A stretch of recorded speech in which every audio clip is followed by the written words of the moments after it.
Good morning guys, welcome in the Bani classes. आज हम 10th class की बुक फर्स्ट फ्लाइट का chapter number 10 the sermon at Benares पढ़ने वाले हैं। सरमन होता है प्रवचन, एक तरह का उपदेश। तो इस तरह से हमारा मीनिंग बनता है बनारस में दिया गया प्रवचन या बनारस में दिया गया उपदेश। कुछ एक्टिविटीज़ इन्होंने दे रखी हैं, जिसमें फर्स्ट पॉइंट पे इन्होंने पूछ रखा है व्हाट इज़ सरमन, कि प्रवचन क्या होता है। Is it different from a lecture और अ टॉक, क्या ये किसी लेक्चर से या किसी अलग तरह की बात से अलग है।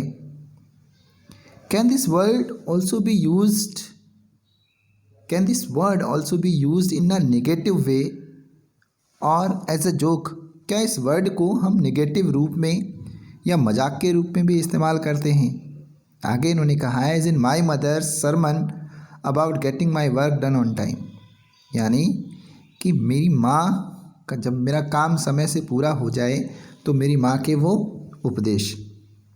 एग्जैक्टली यही पॉइंट इसमें मेन है कि अक्सर हम ऐसा बोलते हैं कि जब हमारे काम समय से पूरे हो जाएं या ना हो, तो जब भी तो हमें बड़े बुजुर्गों का ज्ञान मिलता है तो हम बोलते हैं कि प्रवचन मत दो, हमें सब समझ में आता है, हम बड़े हो चुके हैं, अब हमारे पास काफ़ी ज्ञान है, तो हमें आपके ज्ञान की ज़रूरत नहीं है। वास्तव में प्रवचन का मतलब यही है कि जब हमें कुछ नए किस्म का कोई अनोखा ज्ञान मिले तो वो प्रवचन कहलाता है। वैसे आजकल फेसबुक पर तो ये इस तरह के प्रवचन और ज्ञान बहुत चलते रहते हैं। खैर, let it go, come to the point.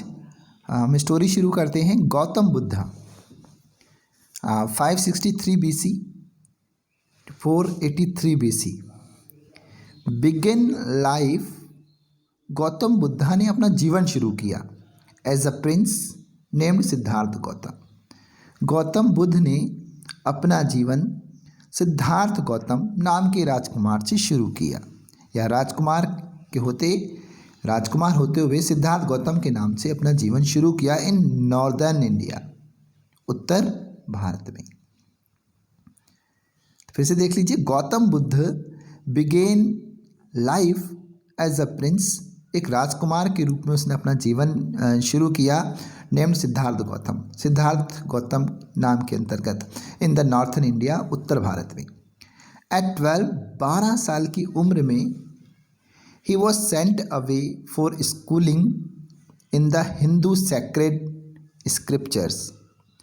12 साल की उम्र में उसको विद्यालय पढ़ने के लिए भेजा गया, जहाँ पर उसे हिंदू धार्मिक ग्रंथों का अध्ययन करना था। या हम ऐसे बोल सकते हैं कि 12 साल की उस उम्र में उसे हिंदू धार्मिक ग्रंथों का ज्ञान लेने के लिए भेज दिया गया। एंड 4 years लेटर, यानी और 4 साल के बाद, he returned home to marry a princess, वो घर वापस लौटा और उन्होंने किसी राजकुमारी से शादी की। दे हैड अ सन, उनका एक बेटा भी था। And lived for 10 years as befitted royalty, और राजशाही तरीके से उन्होंने 10 साल तक ऐसा जीवन भी बिताया। At about the age of 25, लेकिन जब उनकी उम्र 25 वर्ष की हुई, किसकी उम्र? प्रिंस की, सिद्धार्थ गौतम की। The prince heir to four shielded, shield होता है कवर करना, ढककर रखना, या हम ढककर रखते हैं जब किसी भी चीज़ को जब हम ढककर रखते हैं तो ऑब्वियसली उसका मतलब होता है बचा कर रखना। तो the prince heir to four का मीनिंग है यहाँ पर अब तक, हेयर टू फोर अब तक, वो राजकुमार जो अब तक शील्डेड, जिसको बचा कर रखा गया था, from the sufferings of the world, इस दुनिया के कष्टों से जिसको अब तक बचा कर रखा गया था, वो राजकुमार while out hunting chanced upon a sick man, जब वो शिकार के लिए बाहर जाता है तो उसे एक बीमार व्यक्ति को देखने का संयोग मिलता है, या अचानक से वो किसी बीमार व्यक्ति को देखता है। देन एन एजेड मैन, इसके बाद वो किसी बूढ़े व्यक्ति को देखता है। देन अ फ्यूनरल प्रोसेशन होती है यात्रा, फ्यूनरल होती है शव, यानी शव यात्रा को देखता है। तो यानी कि एक बार जब राजकुमार सिद्धार्थ गौतम अपने शिकार के लिए जा रहे थे तो उन्होंने एक मरीज को देखा, एक बूढ़े व्यक्ति को देखा और इसके बाद उसने एक शव यात्रा को देखा। 3 चीज़ें देखी। And finally a monk begging for arms, और अंत में एक ऐसा भिक्षुक देखा जो भीख मांग रहा था। आर्म्स होती हैं भीख, बेगिंग मांग रहा था, और अंत में एक भिक्षुक को उसने भीख मांगते हुए देखा। 4 चीज़ें देखी। इससे पहले सिद्धार्थ गौतम को 25 साल तक इस तरह से रखा गया था महल में, अपनी घरों में या जहाँ उसकी शिक्षा हुई वहाँ पर, मानो उसे ये लगे कि दुनिया में दुख है ही नहीं, दुखों को उनसे बहुत दूर रखा गया था। ये पहला अवसर था जब वो शिकार के लिए जा रहा था, तब उसने इन 4 लोगों को देखा, जिसमें से एक बीमार व्यक्ति था, एक बूढ़ा आदमी था, एक शव यात्रा देखी और एक भिक्षुक को उसने भीख मांगते हुए देखा। इन चारों के जीवन का, यानी इन चारों लोगों का सिद्धार्थ गौतम के जीवन पर क्या असर पड़ा। देखें, दीज साइट्स होते हैं दृश्य, these sights so moved him, इन दृश्यों ने उनको बहुत प्रभावित किया। सो मूव्ड हिम, हम ऐसे भी बोल सकते हैं कि इन दृश्यों ने उसे झकझोर के रख दिया। That he at once went out into the world to seek enlightenment, और यानी इन दृश्यों ने उनको इतना प्रभावित किया कि वो तुरंत इस दुनिया में ज्ञान की प्राप्ति के लिए चले गए। Concerning the sorrows he had witnessed, यानी जिन दुखों को उसने देखा था उन दुखों से संबंधित ज्ञान की प्राप्ति के लिए वो दुनिया में निकल पड़े, यानी घर छोड़कर दुनिया की तरफ निकल पड़े। ही वेंडर्ड फॉर 7 years, 7 सालों तक वो भटकते रहे। And he wondered for 7 years, वो 7 सालों तक भटकते रहे। And finally set down under a people tree, और आखिरकार एक पीपल के पेड़ के नीचे वो बैठ गए। Where he vowed to stay until enlightenment came, और वहीं पर वो बैठे रहे उसी पीपल के पेड़ के नीचे, और उन्होंने कसम खाई कि जब तक उनको ज्ञान की प्राप्ति नहीं होगी वो वहीं पर रहेंगे। एनलाइटेंड आफ्टर 7 days, यानी 7 ज्ञान प्राप्ति के 7 दिनों बाद ही renamed the tree Bodhi tree, उसने उस वृक्ष का नाम रखा Bodhi tree, tree of wisdom, यानी ज्ञान का पेड़, जहाँ से उसे ज्ञान की प्राप्ति हुई। नाम दिया बोधि ट्री। कई बुक्स में आपको ऐसे भी मिल जाएगा कि बौ ट्री भी नाम दिया गया था उसको, तो बौद्ध ट्री नाम दिया गया है ना। बौ ट्री भी ठीक है, बोधि ट्री भी ठीक है। एंड बिगिन टू टीच, और वहीं पर वो ज्ञान सिखाने लगे। And to share his new understanding, और अपनी नई समझ को, नए ज्ञान को वो बांटने लगे। एट दिस पॉइंट, और इसी की वजह से ही बिकेम नॉन एज बुद्धा, और इसी के कारण वो बुद्धा के नाम से फेमस हुए, जिसका मतलब होता है द अवेकेंड। अवेकेंड मीन्स जागृत आदमी, जो हमेशा जागता रहे, जागृत रहे, जिसकी आत्मा जागी हुई हो, जिसके पास ज्ञान हो। और द एनलाइटेंड, ज्योतिर्गमय, जिसके अंदर ज्ञान का प्रकाश हो, ऐसा व्यक्ति कहलाता है बुद्धा।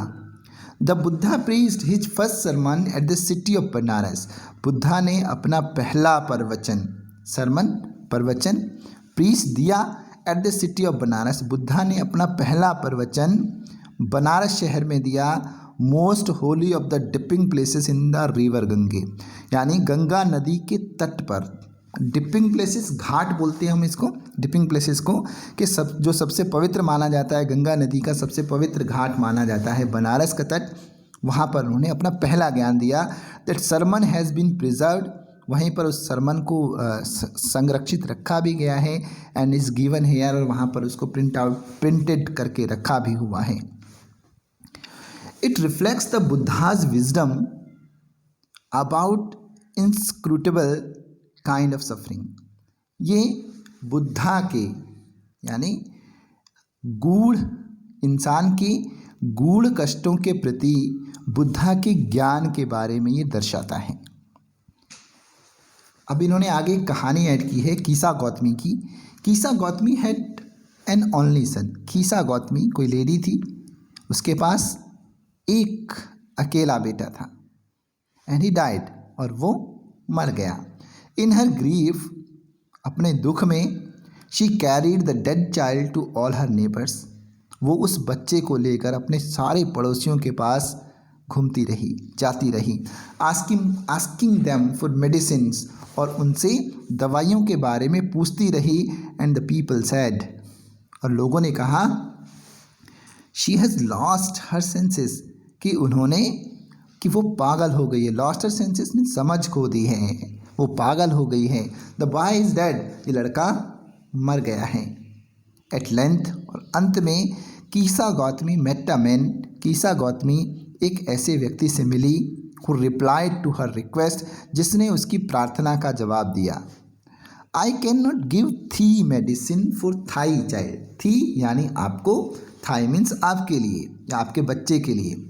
आई can not give thee medicine for thy child, मैं आपके बच्चे के लिए आपको कोई दवाई तो नहीं दे सकता हूँ। आई can not give thee medicine, मैं आपको दवाई तो नहीं दे सकता हूँ। फॉर थाई चाइल्ड, आपके बच्चे के लिए। But I know a physician, लेकिन मैं एक ऐसे फिजिशियन को जानता हूँ, एक डॉक्टर को जानता हूँ, हु कैन, जो आपको इसकी दवाई दे सकता है। The girl said, pray tell me. उस लड़की ने कहा, प्रे टेल मी, आपसे प्रार्थना है, आप मुझे बताओ सर, हु इज़ इट, वो कौन है। एंड द मैन रिप्लाइड, और उस व्यक्ति ने जवाब दिया, go to Shakyamuni the Buddha, आप शाक्यमुनि बुद्धा के पास जाओ, वो बुद्धा ही आपको इसकी दवाई देंगे। कीसा गौतमी रिपेयर टू बुद्धा। कीसा गौतमी तुरंत बुद्धा के पास गई। एंड क्राइड, और वहाँ पर जाकर चीखने लगी, रोने लगी। लॉर्ड एंड मास्टर, है ना, हे भगवान, हे स्वामी, गिव मी द मेडिसिन, कि मुझे दवाई दो, that will cure my boy, जिससे मेरा बच्चा सही हो जाए, स्वस्थ हो जाए। बुद्धा आंसर्ड, बुद्धा ने जवाब दिया, I want a handful of mustard seed, यानी कि हैंडफुल एक मुट्ठी भर, ऑफ मस्टर्ड सीड, है ना, सरसों के बीज, मुझे एक मुट्ठी भर सरसों के बीज चाहिए। And when the girl in her joy promise to procure it, और जब उस लड़की ने अपने वचन को पूरा करने की बात की, या खुशी खुशी में अपना वचन पूरा निभाने की बात की, द बुद्धा एडेड, बुद्धा ने उसमें एक बात और जोड़ दी, mustard seed must be taken from a house, कि वो मस्टर्ड के सीड ऐसे घर से आने चाहिए, where no one has lost a child, जहाँ पर किसी ने अपने परिवार का बच्चा ना खोया हो। हस्बैंड, किसी ने अपने परिवार से अपने पति को ना खोया हो, अपने माता पिता का ना खोया हो, और फ्रेंड, ना ही अपने किसी मित्र को खोया हो। ऐसे परिवार से आप सरसों के बीज लेकर आना, यानी कहने का मतलब ये है कि आप ऐसी जगह से एक मुट्ठी भर सरसों के बीज लेकर आना जहाँ किसी की मृत्यु ना हुई हो, जहाँ पर किसी की मौत ना हुई हो। Poor Kisa Gotami now went from house to house, poor बेचारी कीसा गौतमी अब घर घर जाने लगी। And the people pitied her, और लोग उस पर दया भी करने लगे। एंड सेड, और कहते, हेयर इज मस्टर्ड सीड, ये लो मस्टर्ड सीड, टेक इट, ले लो। बट व्हेन शी आस्क्ड, जब वो उनसे पूछे, डिड अ सन और डॉटर, अ फादर और मदर, कि क्या कोई बेटा या बेटी, पिता या माँ, डाई इन योर फैमिली, आपके परिवार में कोई मरा है। दे आंसर्ड हर, वो उन्हें जवाब देते, अलास, दुख की बात है, द लिविंग आर फ्यू, जीवित व्यक्ति तो बहुत कुछ ही हैं, जीवित व्यक्ति तो ना के बराबर हैं या कम हैं, but the dead are many, लेकिन मरे हुओं की संख्या तो बहुत ज़्यादा है, मरे हुए लोग तो बहुत ज़्यादा हैं। Do not remind us of our deepest grief, हमें हमारे गहरे दुखों की याद मत दिलाओ। देयर वॉज नो हाउस, कोई घर ना था। But some beloved one had died in it, जिसमें से कोई ना कोई, किसी का प्यारा, किसी का बिलवेड मरा ना हो। Kisa Gautami became weary and hopeless, Kisa Gautami थक गई और निराश हो गई। Sat down at the wayside watching the lights of the city, और शहर की लाइट्स को देखते हुए वो रास्ते पर किनारे पर बैठ गई। As they flickered up and were extinguished again, और जो शहर की लाइट्स जो टिमटिमा रही थी फिर बुझ रही थी। At last the darkness of the night reigned everywhere, और अंत में रात के अंधेरे ने, है ना, हर जगह को घेर लिया या हर जगह पर अपना क्षेत्र आधिपत्य बना लिया। And she considered the fate of man, फिर उसने इंसान के भाग्य के बारे में विचार किया।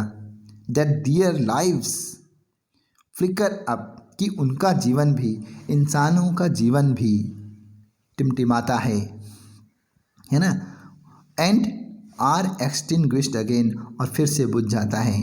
And she thought to herself, और उसने मन में सोचा, how selfish I am in my grief, कि मैं अपने दुख में इतनी स्वार्थी कैसे हो गई थी, मैं इतनी स्वार्थी हो गई थी। Death is common to all, ये मृत्यु सबके लिए समान है। Yet in this valley of desolation, यानी निराशा की इस घाटी में या निराशा के इस दुनिया में, देयर इज़ पाथ, एक रास्ता है, that lead him to immortality, जो उस इंसान को अनश्वरता की ओर ले जाता है, इमॉर्टैलिटी की तरफ ले जाता है। Who has surrendered all selfishness, जिसने अपने सारे स्वार्थों को छोड़ दिया हो, जिसने अपने सारे स्वार्थ का त्याग कर दिया हो, ऐसा रास्ता इंसान को अनश्वरता की ओर ले जाता है। द बुद्धा सेड, बुद्धा ने कहा, the life of mortals in this world, इस दुनिया में लोगों का यानी नश्वर लोगों का जो जीवन है, इस ट्रबल्ड, कष्टकारी है, ब्रीफ, छोटा है, कंबाइंड विद पेन, और जो दुख से घिरा हुआ है। इस दुनिया में, इस नश्वर दुनिया में लोगों का जीवन कष्टमयी है, छोटा है और दुखों से घिरा है। For there is not any means, यानी उनके लिए ऐसा कोई साधन नहीं है, by which those that have been born can avoid dying, यानी जिसके जरिए जो इंसान पैदा हुए हैं, बाय विच दोज, कि जिनसे जो इंसान दैट हैव बीन बॉर्न, जो पैदा हुए हैं, कैन अवॉइड डाइंग, वो इस मृत्यु को नकार सकें, ऐसा कोई साधन ही नहीं है। After reaching old age there is death, बुढ़ापे पर पहुंचते हुए, जब इंसान बुढ़ापे तक पहुंचता है, देयर इज़ डेथ, तो उसकी मौत निश्चित है, उसकी मौत है। And of such a nature are living beings, और इसी तरह की प्रवृत्ति जिंदा इंसान की है। As ripe fruits are early in danger of falling, यानी जब फल पकने लगते हैं तो शुरुआत में ही उनके गिरने का खतरा होता है। सो मॉर्टल्स, ऐसे ही नश्वर इंसानों का भी है। व्हेन बॉर्न, जब पैदा होते हैं, are always in danger of death, तो पैदा होने के साथ ही हमेशा उनके लिए भी मौत का खतरा बना रहता है। As all earthen vessels made by the potter, कि ठीक वैसे ही जब एक कुम्हार मिट्टी के इतने सारे बर्तन बनाता है, एंड इन बीइंग ब्रोकन, और अंत में वो भी टूट जाते हैं या तोड़ दिए जाते हैं या टूट जाते हैं। So is the life of mortals, ऐसे ही नश्वर लोगों का जीवन भी है। बोथ यंग एंड एडल्ट, चाहे वो नौजवान हो या बड़े, यानी बच्चे हों या बड़े, both those who are fools, दोनों, चाहे वो मूर्ख हों, दोज हु आर वाइज, चाहे वो बुद्धिमान हों, all fall into the power of death, उन्हें मौत की शक्ति के अंदर समाना ही होता है, उन्होंने मौत के अंदर अपने आप को समाहित करना ही होता है। All are subject to death, सभी मौत के पात्र हैं, सभी को मरना है। Of those who overcome by death, यानी वो लोग जिन पर मौत अपना आधिपत्य जमा लेती है, जिनको मौत जीत लेती है, डिपार्ट फ्रॉम लाइफ, वो जीवन छोड़कर चले जाते हैं। A father can not save his son, एक पिता अपने बेटे के जीवन को नहीं बचा सकता।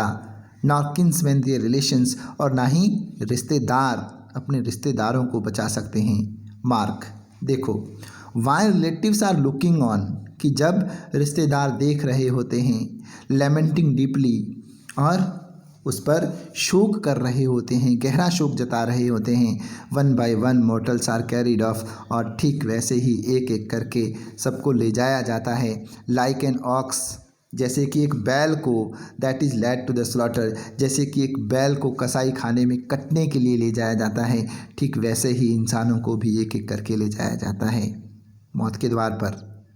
So the world is afflicted with death and decay, इसलिए जो दुनिया है, ये जो दुनिया है ये मौत से जुड़ी हुई है, डिके, ये सर्वनाश कर देती है, विनाश कर देती है। देयर फॉर द वाइज, और इसीलिए जो बुद्धिमान लोग हैं, डू नॉट ग्रीव, वो दुख नहीं करते, knowing the terms of the world, वो दुनिया के इन नियमों को जानते हैं, इसलिए वो दुख भी नहीं करते।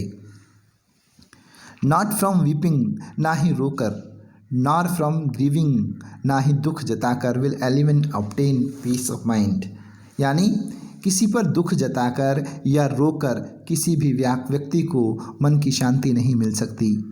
ऑन द कॉन्ट्रेरी, बावजूद इसके, बल्कि इसके विपरीत, his pain will be the greater, उसका कष्ट और बढ़ेगा। हिज बॉडी विल सफ़र, उसके शरीर को कष्ट होगा, वो दुखी होगा। He will make himself sick and pale, इस तरह से वो अपने आप को बीमार कर लेगा। Yet the dead are not saved by his lamentation, फिर भी, तब भी जो मृत लोग हैं उसके शोक करने से बच नहीं पाएंगे। ही हु सीक्स पीस, ऐसे लोग जो शांति की खोज करते हैं, जिनको मन की शांति चाहिए, should draw out the arrow of lamentation, उनको उस शोक के तीर को छोड़ देना चाहिए, शिकायत के तीर को छोड़ देना चाहिए, एंड ग्रीफ, और उस दुख के तीर को छोड़ देना चाहिए।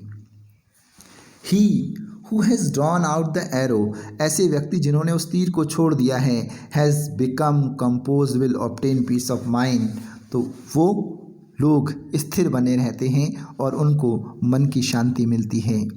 He who has overcome all sorrows, ऐसा व्यक्ति जिसने दुखों पर अपनी जीत हासिल कर ली है, will become free from sorrow, वो दुखों से मुक्त हो जाएगा, एंड बी ब्लेस्ड, और हमेशा ब्लेस्ड रहेगा।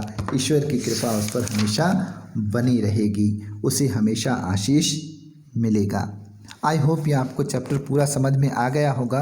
अगर आपको ये पूरा चैप्टर समझ में आ गया है तो प्लीज़ इसको लाइक और कमेंट करना मत भूलना, इस पर आप कमेंट ज़रूर कीजिएगा।